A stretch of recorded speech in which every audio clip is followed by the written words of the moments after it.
semuanya, perkenalkan nama aku Nilu Gedinilawati, bisa kalian panggil Nila. Pada video kali ini aku akan menjelaskan secara singkat dan memberikan contoh penerapan 4 fungsi manajemen atau lebih dikenal dengan singkatan POAC, yaitu P-nya adalah planning atau perencana, O-nya adalah organizing atau pengorganisasian, A-nya adalah actuating atau pengarahan, dan yang terakhir C-nya yaitu controlling atau pengawasan. Nah, POAC ini sangat penting bukan cuma di dunia bisnis ataupun di dunia kerja, tapi kita dapat menerapkan 4 fungsi manajemen ini di kehidupan sehari-hari. Supaya lebih seru dan mudah dipahami, aku akan memberikan contoh penerapan 4 fungsi manajemen di kegiatan sehari-hari yang sering kalian lakukan atau kalian sukai, yaitu memasak. Oke, sebelum aku mencontohkan penerapan 4 fungsi manajemen di kehidupan sehari-hari, yuk aku bahas dulu pengertian keempat fungsi manajemen secara singkat dan jelas. Yang pertama yaitu planning atau perencana. Tahapan ini adalah langkah awal dalam manajemen yang dimana kita menentukan tujuan yang akan kita capai dan cara kita untuk mencapai tujuan tersebut. Terapan planning ini di dunia pekerjaan atau dunia bisnis itu seperti menentukan target penjualan, menentukan strategi pemasaran dan kegiatan pekerjaan lainnya. Sedangkan di dunia di kehidupan sehari-hari itu bisa seperti contohnya itu seperti ide kegiatan yang akan kita lakukan, ide menu masakan yang akan kita masak ataupun lain-lainnya. Yang kedua yaitu organizing atau pengorganisasian. Nah, setelah menentukan atau menyusun rencana yang matang, tahapan selanjutnya yaitu mengatur sumber daya supaya kegiatan yang kita lakukan berjalan dengan lancar. Penerapan organisasi di dunia pekerjaan itu contohnya seperti membagi tugas pada tim, sedangkan di kehidupan sehari-hari itu kita bisa mengelompokkan peralatan dan alat yang akan kita butuhkan dalam memasak supaya mudah dijangkau, ataupun kita menyiapkan bahan dan alatan yang akan digunakan untuk kegiatan kita. Yang ketiga yaitu actuating atau pengarahan. Nah, setelah kita menentukan rencana dan mengatur sumber daya kita, tahapan selanjutnya yaitu melaksanakan atau mengerjakan kegiatan yang sudah kita rencanakan. Pengarahan dalam dunia pekerjaan itu seperti mengarahkan tim supaya bekerja sesuai dengan tugasnya. Sedangkan di kehidupan sehari-hari itu pengarahan itu bisa seperti pengarahan kita sebelum melakukan kegiatan yang kita rencanakan. Dan yang terakhir yaitu controlling atau pengawasan. Tahapan selanjutnya itu tahapan yang paling penting yaitu pengawasan, di mana kita bisa mengetahui seberapa jauh kegiatan yang sudah berjalan, apakah sesuai dengan rencana, apakah ada masalah. Jika ada masalah, kita bisa segera mengatasinya. Pada tahapan ini sangat penting juga di dunia pekerjaan supaya kita mengetahui seberapa baikkah, seberapa lancarkah rencana yang sudah kita tentukan, apakah sudah sesuai dengan kegiatan yang sudah kita lakukan. Nah, itu saja pengertian keempat fungsi manajemen secara singkat dan jelas. Selanjutnya, aku akan memberikan contoh penerapan 4 fungsi manajemen di kehidupan sehari-hari.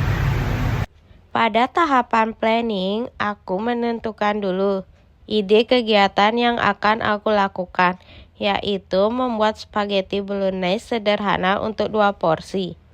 Setelah itu, aku mencari di internet mengenai bahan dan alat yang dibutuhkan. Kemudian, aku mencatatnya. Lalu, aku juga mencari proses pembuatan spaghetti. Dengan perencanaan yang jelas, aku jadi tahu apa yang harus dipersiapkan, berapa banyak bahan dan alat yang dipakai, dan bisa memperkirakan waktu memasak. Dalam manajemen, perencanaan itu sangat penting karena menentukan arah seluruh kegiatan ke depannya. Setelah mengetahui bahan dan alat yang diperlukan, aku masuk ke tahapan organizing. Aku menyiapkan seluruh bahan dan alat.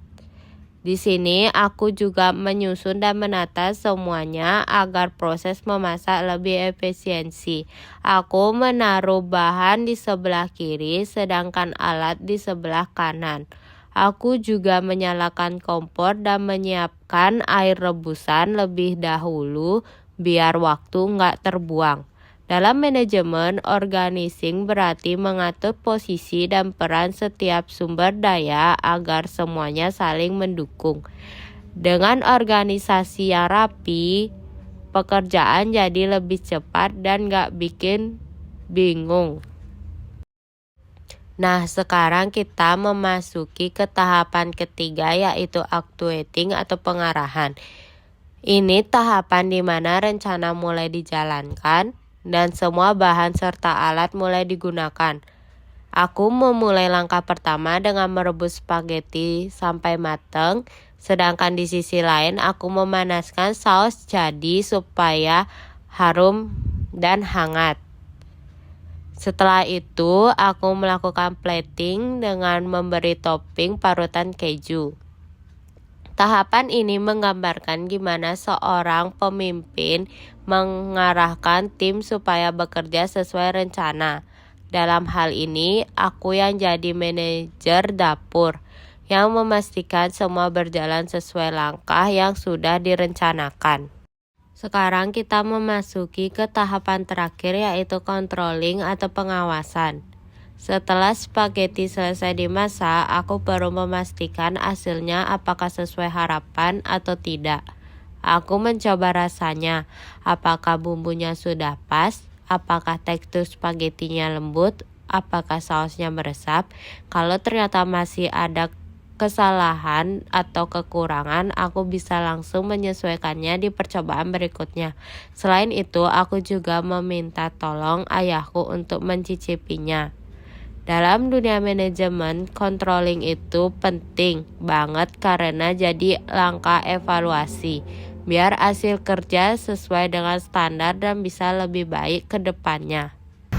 Jadi dari kegiatan sederhana yang aku lakukan yaitu memasak spaghetti, kita bisa belajar bahwa keempat fungsi manajemen yaitu planning, organizing, actuating, dan controlling bisa dilakukan atau diterapkan di mana saja. Nggak cuma di dunia bisnis atau dunia pekerjaan saja, kita bisa menerapkannya di kehidupan sehari-hari, baik itu di rumah ataupun di lingkungan lainnya dengan hal atau kegiatan sekecil apapun itu. Jika kita menerapkan keempat fungsi manajemen dalam kegiatan yang kita lakukan, maka kegiatannya itu akan berjalan lebih teratur dan kita bisa bertanggung jawab di setiap proses pelaksanaannya dan hasilnya lebih maksimal. Itu saja video mengenai penjelasan secara singkat dan penerapan keempat fungsi manajemen dari aku. Saya ucapkan terima kasih banyak dan kita bertemu lagi di video berikutnya. Sampai jumpa lagi. Bye bye.